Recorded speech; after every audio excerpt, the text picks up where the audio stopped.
Thank you for being patient. We're going to watch another video.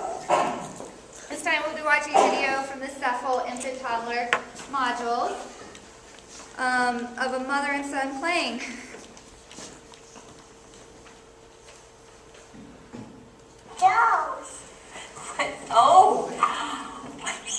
Oh, that looks really fun. That looks really fun. What is that?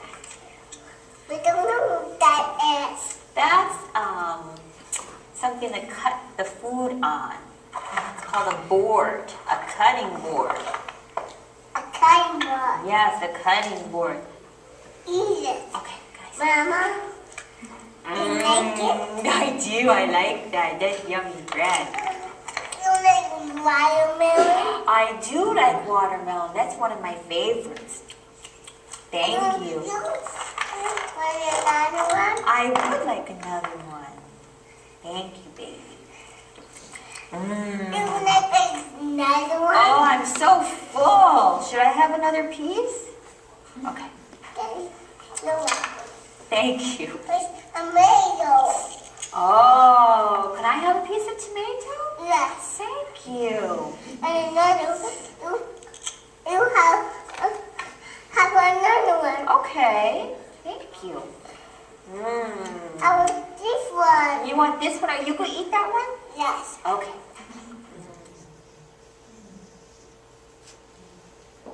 What did you guys observe in this video?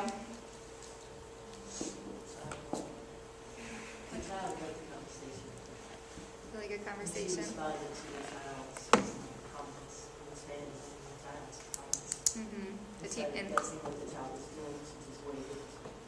Using wait time, let the child lead the conversation.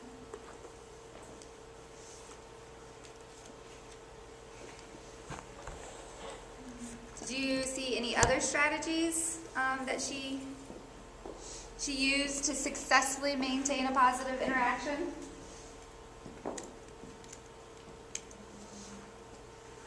Or you mentioned wait time, taking the child's lead. Even words when he didn't have them. Excellent. Gave him the language.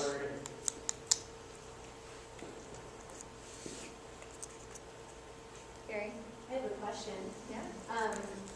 What if you're playing with multiple children, and one of them says, like, for example, like with the snake, oh, the snake roars. And what if you have another child that said, snakes don't roar, they hiss? And what do you say as the teacher? Because you know that one's right, but you don't want to, like, Do you need to say anything? Can you just observe and watch the interaction unfold? See what happens? That's a good idea. Sometimes just sitting back and letting the children. Don't forget, like, children learn more from their peers than they do even from the adults around them. What was one of the other strategies? That was an excellent question, Joy.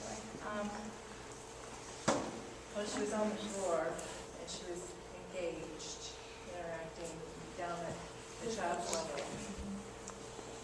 She used corrected language when the child said tomato wrong. Instead of telling him how to say it, she just said it back correctly. And she emphasized. She put more emphasis on the tomato, that part that he wasn't saying correctly.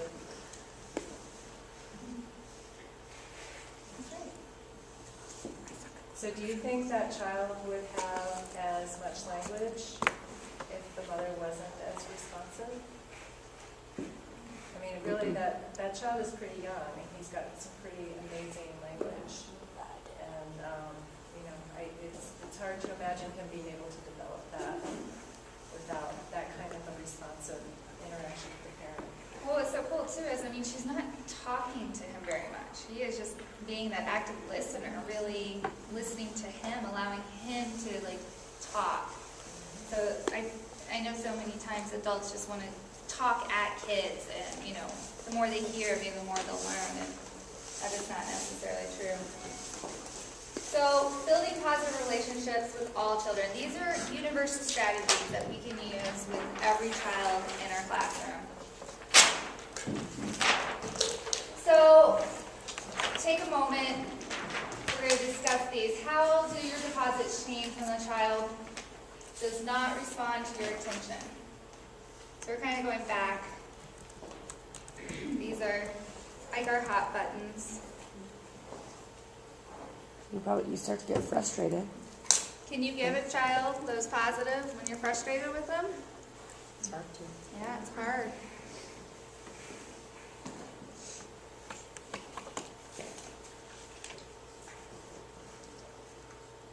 How else might your deposits change? If a child is not responding to you, to your attention you're giving to them. It might take a different form, right? Like if they're not responding to you, I mean, you're going to them Right. and getting low and making eye contact with them, maybe asking what they're doing. So maybe like assess how you're giving them? Or, Yeah, well, I mean, rather than just sort of general deposit because that child's not responding in a certain way, adapting to them is more what I'm saying. right. Giving them a different form of positive interaction. So if they're not responding to what you're trying to give them, you need to adapt, you need to individualize for every child. How will your deposits change when the child cannot see or hear you?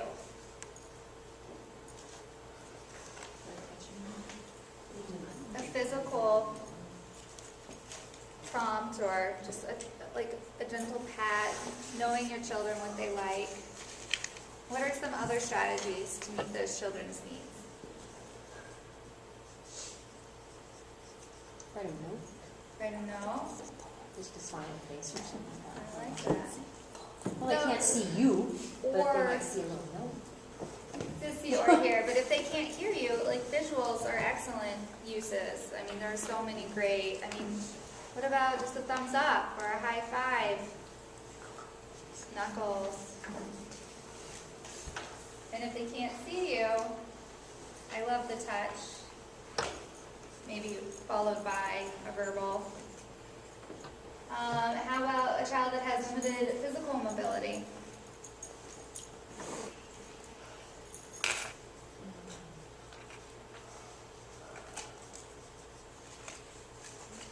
You talk to them and touch. Talking and text, yeah, they Same way. wouldn't need much difference. And has serious medical concerns.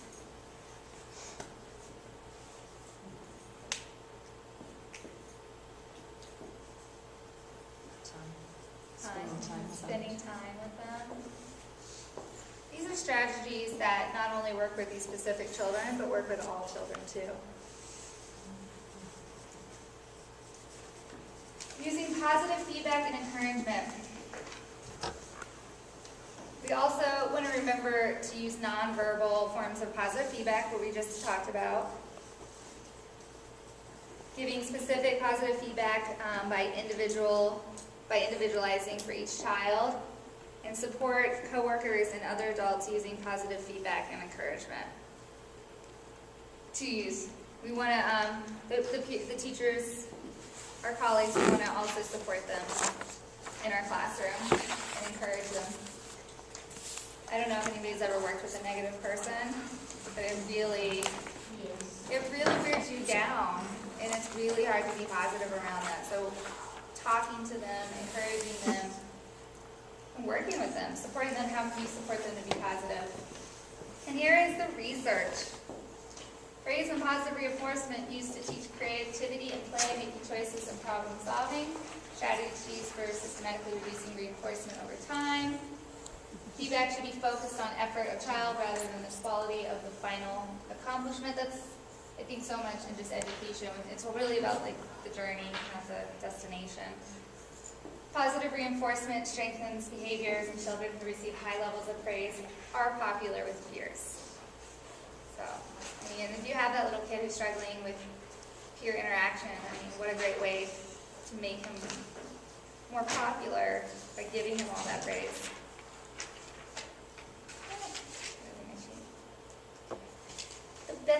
The benefits are endless, but here is just a few to sum it up. It influences the child's emotional, cognitive, and social development, helps develop relationships with adults and with peers. It helps reduce problem behaviors. It helps build positive self-esteem and increase child engagement. Okay, major messages. We did it, guys. Before I go over the major messages, I want to really recommend you guys looking at handout 5.5. This is a checklist, all on nurturing responsive relationships. This is taken from the Teapot and the Inventory of Practices. So this is a great tool to use in your own classroom as a self-reflection. To make sure you're meeting those needs, or if you do have some needs that you need some additional support or information on. So one of the most important major messages is the building relationships with children is critical for their social and emotional development. This is why it's such a fundamental part of the pyramid. We need to know our hot buttons and how to change our own behavior around our hot buttons. Communication is key. It's essential in all aspects of our life, not just for children, adults. And providing children with positive attention and acknowledgement is proven to be an effective strategy for social and emotional development. Okay, you guys have your thought seeds in your handouts. If you want to take just a couple minutes to those things you can't wait to take back to your classroom or share with coworkers or just remember. I know this is a lot of information we just gave you. And before we do QI, did everybody get a evaluation?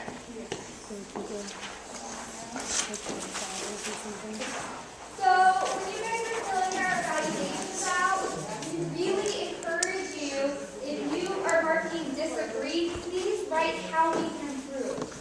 Because if we just see disagrees and we don't know what we're doing wrong, we really can't improve ourselves. And we really take everything you guys write to heart.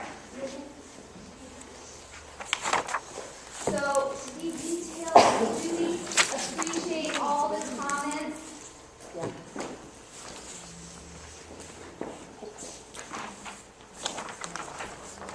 Anybody else need an evaluation? Excellent.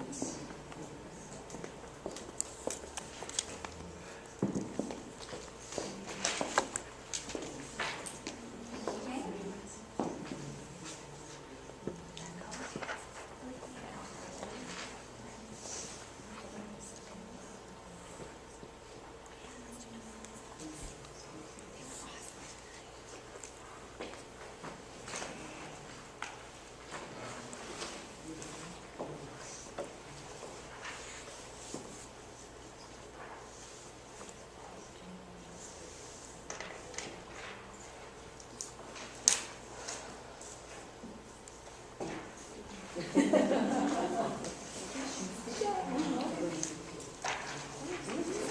Okay, before you guys leave, let's do a quick Q&I. Oh, sorry. Jim, while you do that, I'll do Q&I. Hey, what worked tonight? You do door prizes and we'll do Q&I at the same time. I thought the role play was fun. Role play. We do need more. Didn't get one tonight, didn't get one What else worked I'm tonight? gonna go to another table, sorry. Sure, no problem. Two. This actually then it depends on what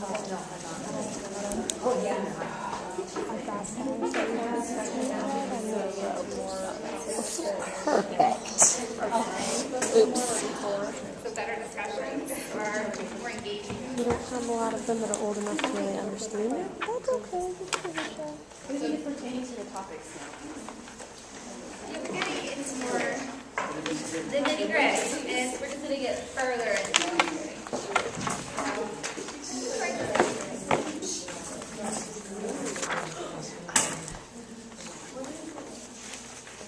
What else worked? It was well organized, I thought, in comparison to the other ones. Well organized. I'm going to be honest. No, we want honesty. It's the only way we improve. Carrie. I like that for, like, before you were moving on to the next topic, you would say, like, does anybody have any questions? Because then it allowed me to, like, be like, oh, I have a question. I could get it answered right away. Excellent.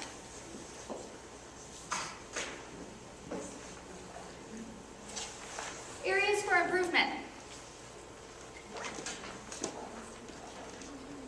For me, it's frustrating when we read the slide verbatim, because it's right in front of me, so I know. for me, that's a little bit. Sometimes when they're so simple, it's hard to like paraphrase. Not just the same thing, I know, but.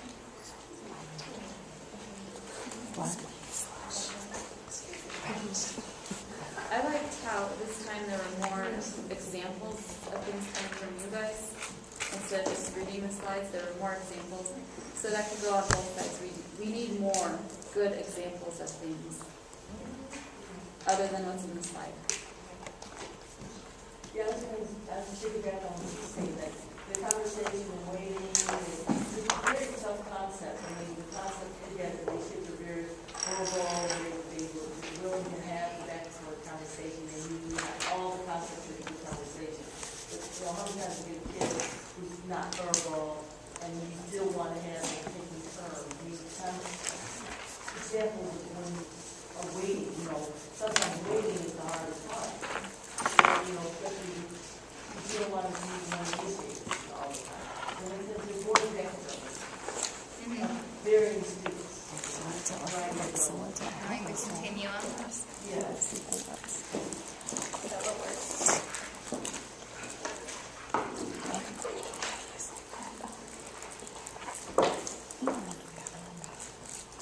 Did you capture what you were saying? Good. What other areas for improvement?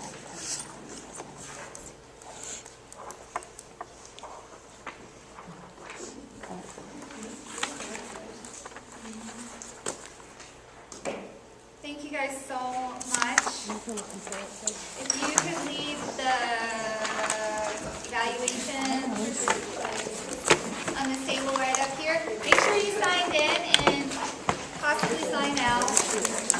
Nobody left early, so. Everybody, you have 25 Everybody, you have. Yeah. Yeah. I gotta go grocery shopping. No.